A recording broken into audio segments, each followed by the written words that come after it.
Nanlaki ang mga mata ni Cheng Tian sa gulat. Ang kanyang mga mag-aaral ay kumikipot ng husto. Ano? Paano ito mangyayari? Napalunok siya, hindi makapaniwala sa sitwasyon. Dapat ba nibiro mo ako? Mayroong daan-daang 1,000 na mga zombie, at naubos na namin ang lahat ng aming lakas. Paano natin ito haharapin? Nanginginig ang boses niya sa frustration. Bayang Wu malamig ang tugon. Ano pa ang magagawa natin? Wala tayong choice kundi ipagsapalaran ang ating buhay. Naiinis ang mukha ni Cheng Tian na para bang nakakain lang siya ng nakakakilabot. Ang kanyang mga tampok ay halos magkadikit, at sa isang maikling sandali, ang kanyang mga mata ay kumislap sa madilim na galit. Sa kaibuturan, sinisi niya ang hukbo sa hangganan para sa gulo. Kung hindi sila pumunta sa Tianhai City, ang kanyang engranding plano ay natupad na ngayon. Si Janji at ang kanyang koponan na nakikinig sa pamamagitan ng Bayang Wu ay tagapagbalita, narinig ang lahat. Kumunat ang noo ni Janji, naramdamang may mali. Hindi lang bigo ang tono ni Cheng Tian, iba pa itong kakaiba. Naisip ni Janji, hindi ba, sila ang kumokontrol sa kaeg? Ayaw lang ba ni Cheng Tian? Naisakripisyo ang mga zombie na maingat nilang nililinang. O nagdadrama ba siya? Samantala, sa labas ng base ng Yangxiang, si Bayang Wu at ang iba pa ay nakarating na sa baybayin, at pagkatapos ay naglaho ang lahat ng kaguluhan. Isang kakilakilabot na labanan ang sumiklab habang 12-dosenang nangungunang mutant ang agad na na-overwhelm ng zombie horde. Ang undead ay umungal habang sila ay umaatake, marahas, pinupunit ang kanilang mga kalaban. Tinanggal ni Bayang Wu ang kanyang salaming pang-araw at walang pag-aalinlangan, pinaandar ang kanyang nakakatakot na kapangyarihan. Katahimikan muli, sa isang iglap, ang 1,000s ng mga zombie ay naging abo, ang kanilang mga katawan ay nagkawatak-watek sa isang kidlat ng napakalakas na kapangyarihan. Ngunit ang commander ay nagsimulang umubo ng marahas, tumutulo ang dugo mula sa mga sulok ng kanyang bibig at tumagos sa kanyang mga daliri. Si Kapitan Woody ay sumigaw sa takot, inilunsad ang kanyang lumulutang na kanyan sa desperadong pagtatangka na protektahan ang kanyang commander. Ang kumikinang na mga bola ng enerhiya ay pinunit ang mga zombie, maging ang mga bronze armored, na nag-iiwan ng malalaking butas sa kanilang mga katawan. Tara na, umalis ka na dito, utos ni Bayang Wu, na pilit na tumayo sa hangin sa itaas ng genie. Ginamit ni Xian ang kanyang kapangyarihan para ikalat ang zombie horde, ngunit may naramdaman. Sandali lang, may mali, ungol niya. Si Leonyo, na nanunood ng malapit sa zombie horde, nakasimangot. Ang mga zombie na ito ay mas agresibo kaysa sa nabanggit niya, at kahit na iginuhit lamang nila ang isang maliit na bilang ng mga ito, mayroon pa ring daan-daang 1,000 na nakapalibot sa pangkat ng pagsisiyasat. Napahinto siya ng seryoso ang mukha. Mabubuhay pa kaya sila? Tumigas ang ekspresyon ni Janji, nanliit ang mga mata. Ang mga bagay ay hindi nangyayari tulad ng kanyang pinlano. Ang kanyang orihinal na layunin ay upang pilitin ang Snow Worshippers na talikuran ang kanilang kontrol sa mga zombies sa pamamagitan ng pagpapalagay sa kanila na ang lahat ay nawala sa kontrol. Ngunit ngayon ay kinailangan ni Janji na harapin ang katotohanan na ang mga bagay ay nawala sa kontrol, hindi lamang sa paraang inaasahan niya. Alinman sa mga Snow Worshippers ay tuluyan ng nabaliw at gustong sirain ang pangkat ng pagsisiyasat kasama ang kanilang mga pamilya, o mas masahol pa, nawalan sila ng kontrol sa zombie horde. Sumando si Janji sa pangalawang posibilidad. Hindi siya naniniwala na sina Yuang Kamiya at Cheng Tian ay mga walang ingat na tanga, ngunit sa alinmang paraan, mayroon silang napakalaking problema sa kanilang mga kamay. Ngayon kung hindi ako papasok sa lalong madaling panahon, ito ay magtatapos ng masama. Bulong ni Janji, nagniningning ang kanyang mga mata sa determinasyon habang may maliit na ngiti na sumilay sa kanyang mukha. Lumingon sa kanya ang mga kasamahan niya, curious, "Boss, what are you thinking?"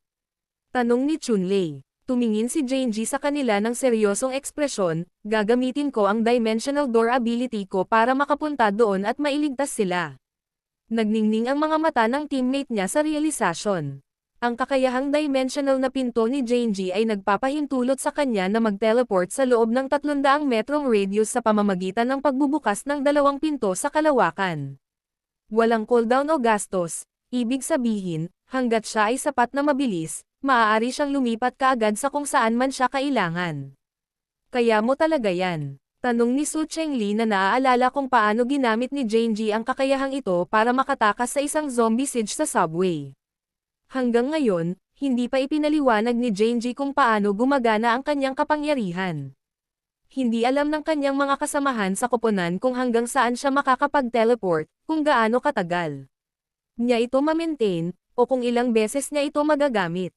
Ngunit ngayong nakumpirma na ni Genji ang kanyang plano, nagliwanag ang kanilang mga mukha sa pag-asa. Maaari mong sabihin sa amin ng mas maaga. Hindi namin mararanasan ang lahat ng problemang ito kung alam naming magagawa mo iyon, biro ni Su Chengli.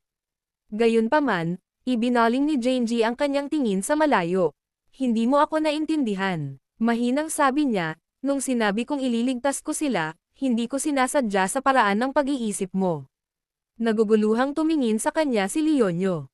Anong ibig mong sabihin? Hindi ba ang planong ay teleport sila palabas ng zombie horde gamit ang iyong dimensional na pinto? Nagdilim ang ekspresyon ni Genji.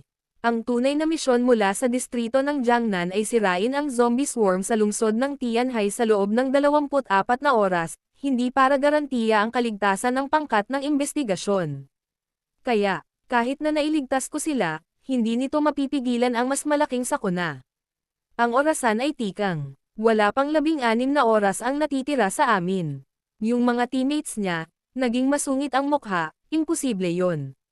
Bulalas ni Chunlei, kahit na matapos sirain ng Xiaoholian Slian ang mahigit 100,000 zombies sa pagsabog ng crudo, karamihan sa mga zombie na antas ng tanso ay buhay pa rin. Hindi namin maalis ang natitirang sangkawan ng mag-isa. Mahina ang boses ni Leonyo. Siguro ang 24 na oras na deadline na ito ay isang dahilan lamang mula sa simula. Malamang na alam ng mga nakatataas sa Jiangnan na hindi namin malulutas ang problema ng zombie. Maaaring binalak nilang gamitin ang pangkat ng investigasyon bilang scapegoat sa lahat ng panahon. Nanginginig si Chunlei, gumagapang ang takot sa boses niya, "Boss, umalis na tayo rito habang kaya pa natin. May oras para makatakas sa lungsod ng Tianhai." Huminto si Genji, saka nagbigay ng maliit na ngiti. "Sabi ko naman sa'yo, kung walang ibang makakahawak nito, ako na mismo ang gagawa. Last shot ko na ito. May oras pa tayo. Kung mabibigo ako, aalis tayo kasama niyan." Tumalon si Genji sa bintana. Sa isang iglap, nawala siya 300 metro ang layo, nag-teleport sa gitna ng zombie horde. Sigaw ni Boss Chunlei, takot na takot. Tumayo si Flower Zeers, nanlaki ang mga mata niya sa pag-aalala. Hindi sila binigyan ni Genji ng pagkakataon na magtalo. Wala na siya, ayos lang.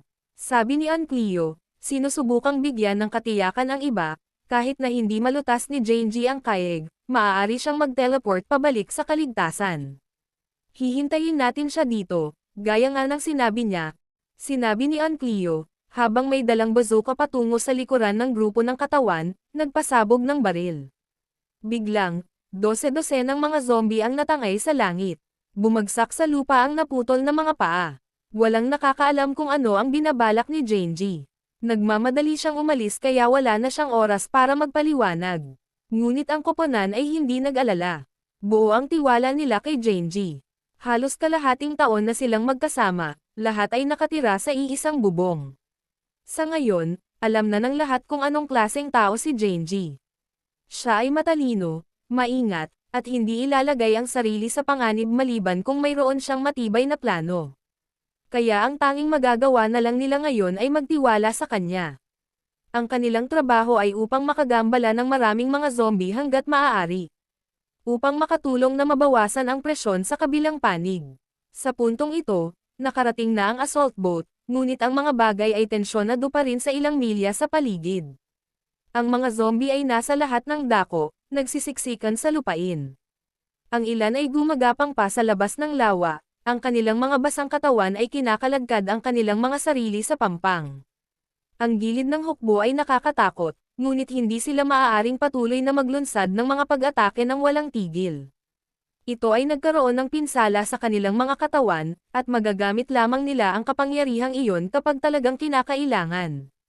Kahit na sila ay malalakas na manlalaban, wala ni isa sa kanila ang makayanan ang walang katapusang alon ng mga zombie magpakailanman.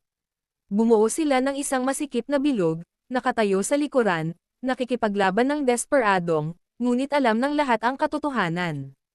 Kung ang kanilang kapangyarihan ay maubusan, lahat sila ay tapos na para sa ganap na wiped out, kahit na hindi mag-iiwan ng isang buong katawan sa likod. Ang makapal na ulap ng takot at kawalan ng pag-asa ay bumabalot sa kanila tulad ng isang madilim na ulap. Ang sandaling ito ay nadama na mas walang pag-asa kaysa sa huling malaking labanan na kanilang nakipaglaban sa nyebe. Mukhang ito na talaga ang para sa akin, naisip ni Xiao Holian na ang puso niya ay nalulumbay. Sa unang pagkakataon, ang malakas na babaeng ito ay nagpakita ng mga palatandaan ng pagkahapos sa kanyang mukha. Gayunpaman, wala siyang pinagsisisihan. Mula nang matapos ang mundo, halos lahat ng tao sa Tianhai City ay namatay. Ang kanyang pamilya, mga kaibigan at mga kasama ay bumagsak sa tabi niya. Ang katotohanan na siya ay nakaligtas ng ganito katagal ay parang isang himala sa sarili. Nagpahangin si Cheng Tian, gamit ang kanyang mga kapangyarihan upang magpasabog ng mga alon ng mga zombie, na pinupunasan ang 12-dosenang sa bawat pag-atake. Ngunit kahit na ang kanyang malaking lakas ay halos hindi nagagawang masira sa walang katapusang dagat ng undead.